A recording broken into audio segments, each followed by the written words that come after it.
There's this idea in sociology, it's derived from Max Weber, turning everything into a bureaucracy, and that kind of takes away the original spirit of something. And later on, a guy came along and he called it the McDonaldization of society. And what they mean is that originally when McDonald's opened up a store, there was something unique about that burger. There was real smiles, guys. There was real happiness. The Happy Meals were really happy. And over time, it became routine. Over time, it was, welcome to McDonald's. How can I take your order, please? People come in, they order, they get exactly what they came for, and they get their butts out of there. The food becomes incredibly predictable. The food's incredibly fast and efficient, and everybody gets the most boom for their buck. How many people's churches look like that? How many people's churches look like McDonald's? You go in, guys. You go in. You know what you're going to get. You get it fast. You get it efficiently. You get your service. You get your product. And then you get out of there. And that's it. How many churches look like that? The kind of church that you go in, everybody shakes hands and says hello, how's the weather? They all sit down in aisles. The music hits. Some people stand, some people sit, some people are on their phone, some people singing, some people not. There's a big stage, with a few performers out there singing. Now, some churches have hymns, but at other churches, you kind of got like a stage show going on, and everybody's there, and they get a free concert.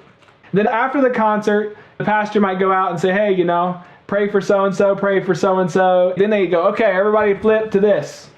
Everybody flip to that. Everybody flip to this. Everybody flip to that. And then they're like, well, that was good. And now we're going to pass the tithe all around, and I'll see you next week. You're dismissed. How many churches do you guys know that are like that? Did I describe about 85% of all the churches?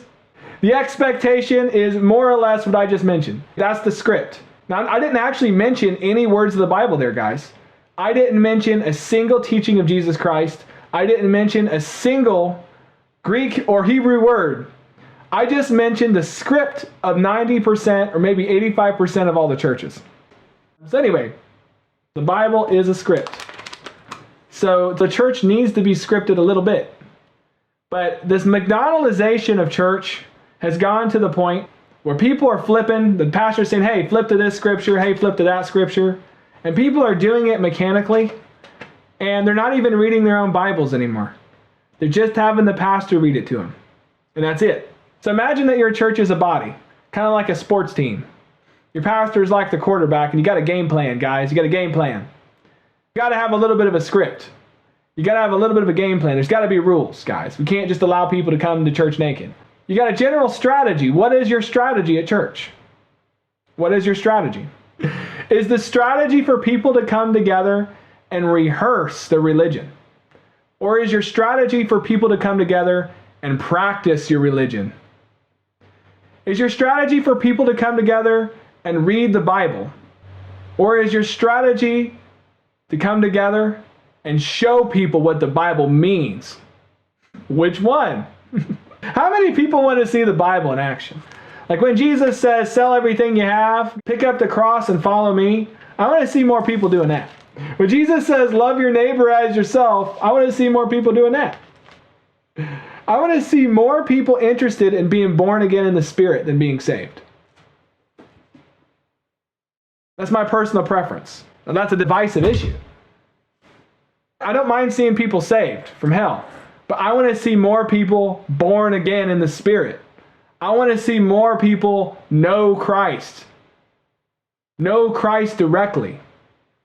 I want to see more of that Holy Spirit in church.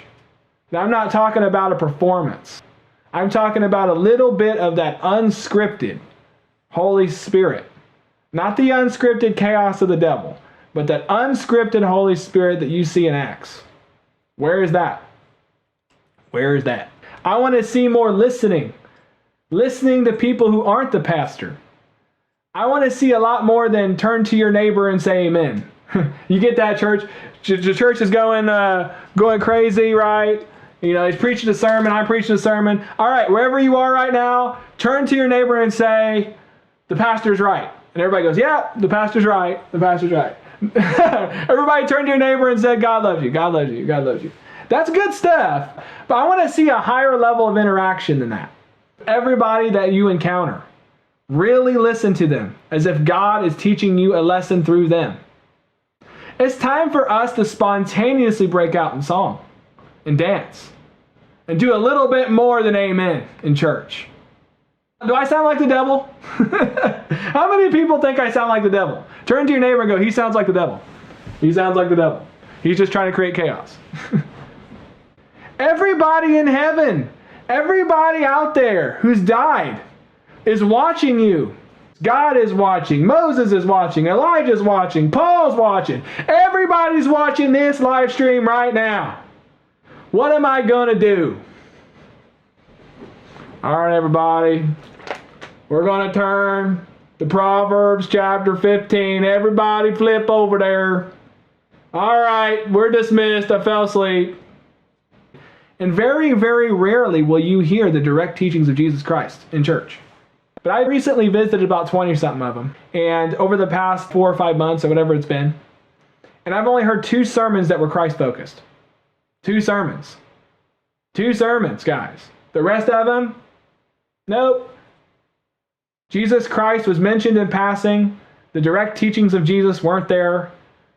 Paul's letters were used, but they were used sparingly, and they avoided Christ. Isn't that scary? We are supposed to come together in the name of Jesus to do what? We should be talking about Jesus. If you're a Christian and you come together in the name of Jesus for a church and you're not talking about Jesus, there's a problem, isn't there? Turn to your neighbor and say that's a problem. That's a problem. Ask your pastor what it means to be born again and what their born again experience was like. And if they told you that they did the sinner's prayer and then from there on in they decided to change their life, I hate to break it to you guys, it's not enough. Jesus says, there'll be many who cast out demons in my name, but I didn't know them. Their faith has to be derived by knowing God. At one point in their journey, they had to have encountered God. If they haven't encountered God, at least in one point in their journey, then they shouldn't be your pastor. They should be sitting with you. And somebody else who knows God, maybe you, should be the pastor. All right? I'm just telling it like it is. Sorry, guys. Go into their house and ask, have they seen God lately? It is worth it for you to see the leaders in these spiritual places and ask them directly, do you know God? Or have you just read about him? And if you have, share your testimony. That testimony is really important. If Paul didn't see Jesus Christ in a vision, at least in a vision, he'd have no credibility. He'd just be writing and be like, you know what? I'm writing these letters. This is my opinion. It wouldn't be part of the Bible.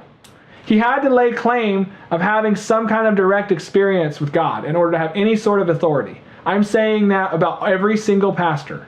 Every single pastor, their authority should be derived from their direct encounter with God. Some point in their life. Ask your pastor. And if you go into a Hindu temple, or whatever you're going to, if it's not a Christian one, ask them. So have you seen God lately? They'd be like, yeah, I saw Shiva. Well, describe it for me. Was Shiva the Alpha and Omega? How'd that go? So this whole McDonaldizations of church, this is true about every interaction that we have. How are we spreading the gospel? By simply reading the Bible. You got to do more than read the Bible. You got to show them the gospel. Show it to them. Show it to them. Show them the gospel. Don't just tell them the gospel story. Said, Jesus is alive in me. You want to see? Let's do this. Let's go. Show them the living Word of God. Don't just show them the Dead Sea Scrolls. That ain't helping. I want to go to Ephesians chapter 5, verses 17 through 20. Everybody flip to it. Paul says, being filled with the Spirit, we should speak to one another in psalms and hymns. Can you imagine? I like to take this out of context, please. Thank you. Imagine if you sang to your neighbor. Imagine if you sang songs of love to your neighbor every time you saw him. Every time you saw him, it's like Shakespeare. Oh, Romeo, Romeo, out there, war Romeo.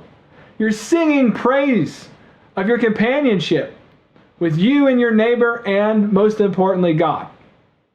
Can you imagine if you're just singing to each other? It's interesting that it's worded that way. Now, you guys could bring out the concordance and prove me wrong, which is fine.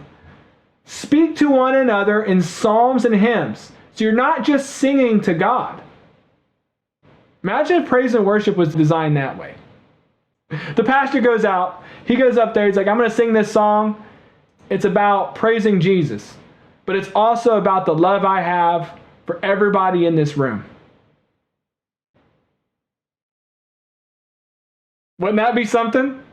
The pastor goes out there and goes, this song is about praising God, but it's also about how much we love each other as a family here. And I'm going to point out how much I appreciate the people in this room, the people in our lives, and the opportunity we have to come together as the body of Christ. That's a different kind of thing. People singing songs spontaneously to each other, writing poetry about their love. That's good. It's good. Paul says it's good. I believe it. I challenge you guys to ask your pastor their testimony. If your pastor hasn't told the congregation their testimony yet, ask them to. Say, you know what? This would really, really help if you would tell us how you came to know God. Know God. Not just saved. I want to know if you've been born again and what that means to you.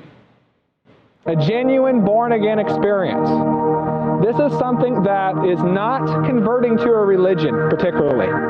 But what it is it's an experience of seeing reality for what it actually is. Understanding and experiencing God and remembering who you really are. Who you were before you were born. Remembering who you are besides the character that you play. What actually happens is when you go through this, it's almost as if you have died and seen the other side. That's what it feels like. When you have this experience, it's as if you know everything for a moment. You know past, present, and future. You know exactly why everything is the way it is. And you understand that everything has to be just the way it is. And it's exactly how your life has been intended to be. It's exactly actually what you want. And when you come back from it, if you come back, because you may not come back from it, if you come back from it, you have to remember who you were playing, the character you were playing. That is a genuine born-again experience. If you have not yet experienced this as a Christian, you need to open up your Bible. You need to take the time and pursue the real teachings of Jesus Christ, because I guarantee you they will trigger this experience.